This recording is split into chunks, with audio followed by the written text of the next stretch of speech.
Hey guys, welcome back to another episode of S4. Steven says, see or skip. Today, I'm going to be reviewing a movie that was requested by one of my fans. And in my eyes, if you give Steven a paycheck, you get to ask for something. So we're going to jump right into a review of the movie Gladiator. This is a classic in my opinion. It was released on May 5th in the year 2000, so came out a few years ago. The basic plot is it's a former general in the Roman army setting out for vengeance against a selfish emperor who murders to keep himself in power. The general then gets sold into slavery, becomes a gladiator, and gains enough fame and acclaim to actually challenge the emperor to get justice, not just for the former emperor, but his slain son and murdered wife. For me, this was a great movie. 9 out of 10 in my book. And honestly, it was so close to a 10, sometimes I feel guilty for not giving it one. The lighting in this movie was so well done, especially for Maximus's dream sequences slash hallucinations. You really get this sense that it's something otherworldly and ethereal. For some of the fight sequences, you can see the dark, gritty reality of where you are. And yet, as the show progresses, you see it changes. And instead, the darkness is when they're in their cells or they're trapped away. And instead, they have brightness whenever they're brought into the sunlight of the arena. And honestly, this provides a really interesting contrast. This idea that they're almost safe when they're in the dark, but when they step out into the light, that's when they're at risk. And usually it's the other way around, where you feel safe in the light and you're in danger in the dark. Now, for me, the thing that gets me for this movie is the score. It is on point. For the combat sequences, especially, but also, in a close second, anytime Maximus is thinking about his family, that orchestral music just, it gives you all the feelings. In the fighting, it builds the tension. In those family flashbacks, it builds emotion. And in both cases, you just get sucked in and you just feel yourself connecting with this character and invested in what he's invested in. It's a period piece, so of course, it's got great costumes. Naturally, I don't think these costumes are historically accurate, but it follows the kind of fictional fashion that we've all come to expect for films like this. So it feels antiquated while having still a very kind of clean aesthetic to it. The film was actually shot in northern England, Malta, Italy, and Morocco. Talk about a super fun film project to be on, traveling from location to location. Gosh, I wish I'd been an intern on the set. That would have been fun. In terms of the story slash the script, I thought it was great. I was 100% invested in Maximus's character, played by Russell Crowe, and I wanted to see him succeed. Yes, it's a violent movie and kind of posits this whole idea of virtuous war. The opening sequence is very reminiscent of Braveheart, where you see this polished army going after these, unvarnished locals, but this time you're seeing it from the polished side instead of from the local side. But you get invested so much more as you realize the larger story that's unfolding. Now, if you're looking for a bunch of fighting and violence and a great mission or adventure, this is a great movie for you. But if you want to try to find some great love story, you won't find it here. Some people say when there's no great love story, the storytelling is one dimensional. I do disagree, because I think Maximus has nothing but love for his wife and kid, but their screen time is very limited, and the love is already in place. So you don't get to see anything develop or evolve on that front. Whereas his mission for vengeance is nothing but evolution throughout the movie. And you wonder at first, is he going to get there? Is he going to seek what he's seeking? Now, they do have a lead female character. She plays the sister of the Emperor, but she's given kind of a weird backstory, and she's in a weird relationship with her brother, the Emperor Commodus. She's a devoted mother, but she also doesn't get a lot much else to do. Oh, hey, and BTW, this is not historically accurate. While some of these characters did actually exist in real life, this is not a documentary. So just remember, just like there's no secret map on the back of the Declaration of Independence, this is not an account of what actually happened in ancient Rome. For me, the acting was great, and I think that is because of the casting. All of these actors played their parts to the T. The former emperor who questions what all the conquest and war was for, and these dreams of a better tomorrow. That's what we want in our leaders. We want them to be introspective and thinking about things, and was this for the best? And of course, who among us can't see the spoiled son who feels overlooked and dismissed by his father? I mean, his dad didn't just refuse to make him CEO of the quote unquote family business, but he basically was selling the business so it no longer existed. Talk about having zero faith in your son being able to do the job. You know, this former general who's been hardened by war, but he just wants to be a farmer and live a simple life. But instead, we see him forged in this fire that causes him to kill for entertainment, when, as a former soldier, he knows that death isn't meant to entertain. Ugh, you just get moved by it all. I don't think that they could have cast anyone better in these roles. I mean, could another actor have played one of these parts? Maybe. Would it have been as good? Ugh, debatable. I mean, I'd love to hear a suggestion, and then maybe I could see it, but for me, these are these characters, and they embodied them in such a real way.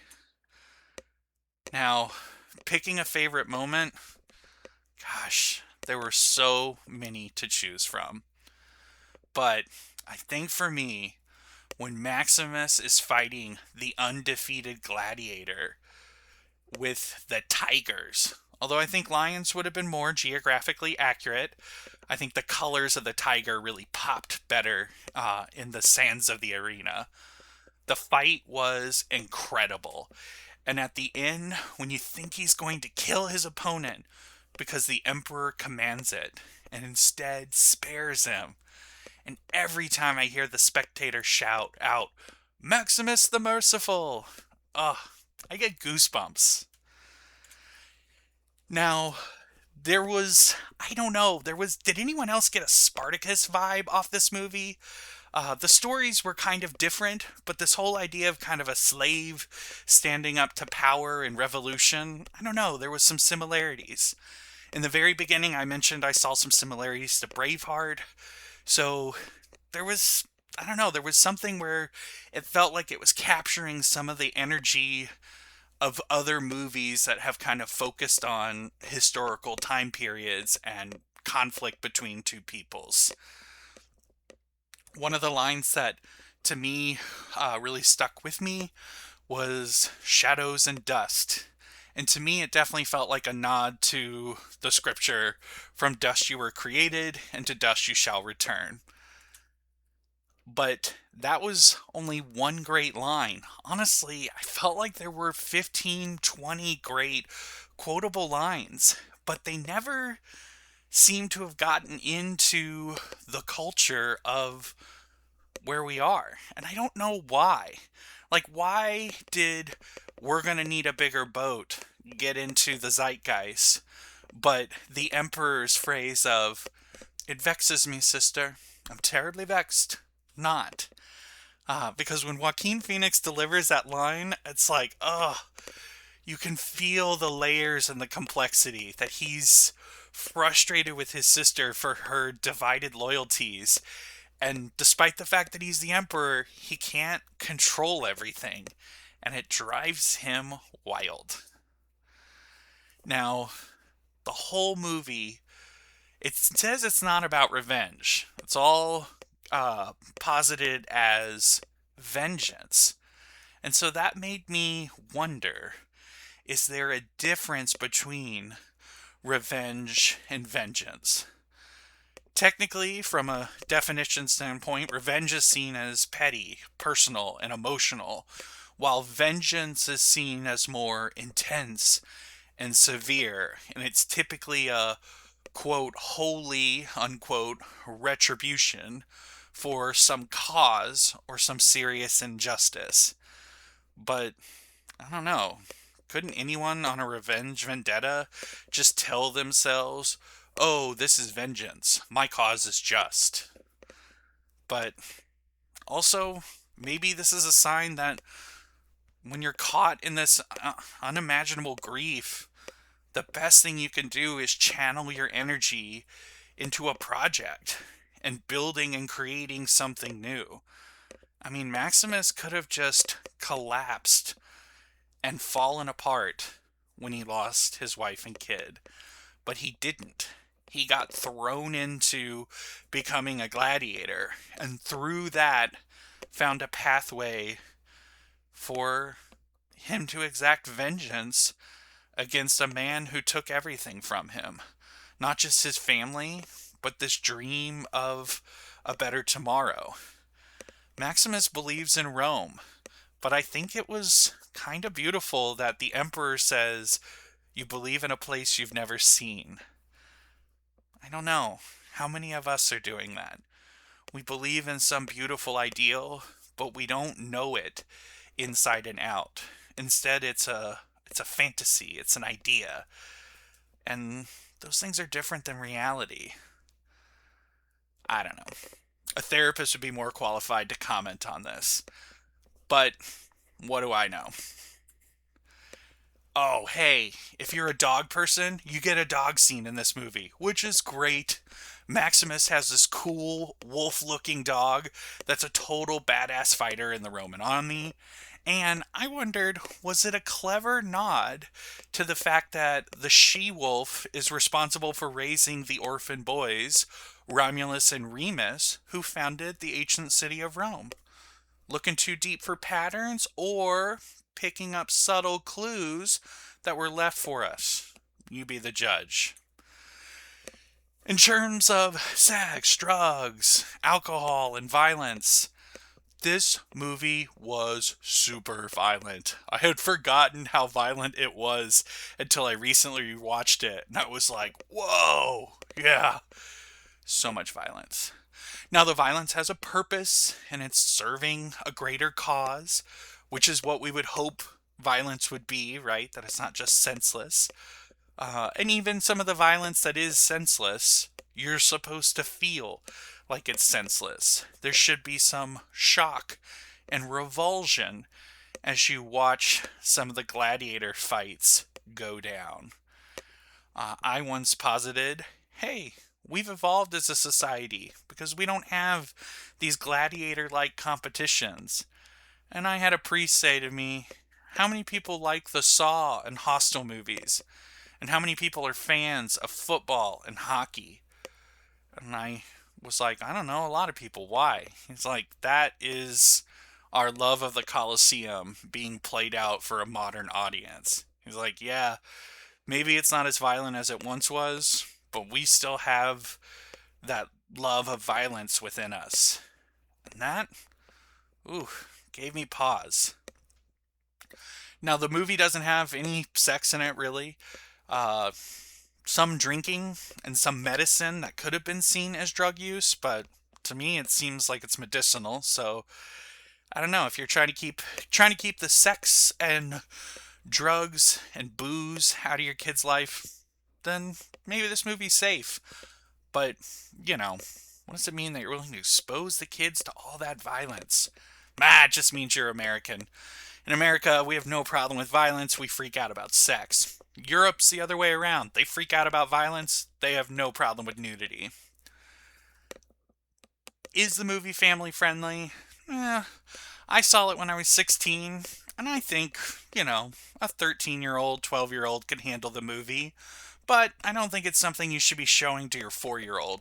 So, having some kind of boundary with it, not a terrible idea. I actually worked at Blockbuster Video for a time, and people would ask me, typically parents, hey, is this rated R for violence or for nudity? And if I said, oh, it's violence, they'd be like, no big deal, and then rent the video. And sometimes the kid was young, and I'm like, seriously? Ugh, I don't know that you want to expose your kid to this much violence at the age of 6, but your call. For me, this movie has personal significance, not just because I loved it, and not just because I saw it in theaters for the first time, which I did. And I do think this movie is better on a big screen experience. I just gotta say that out loud. This was also the first movie that I drove myself and my friends to go see in the first car I ever owned. And I owned this movie on DVD. So I watched it over and over again. I don't know, there was something comforting about it all. If you haven't seen it, I highly recommend it. Don't skip out on this one. Give it a shot. For me, as I said, Gladiator, 9 out of 10. Almost was a 10. Could have been there. But, you know what? Why don't you check it out for yourself and let me know what you think. This is Steven with Steven Says, See or Skip, signing off. S4 out.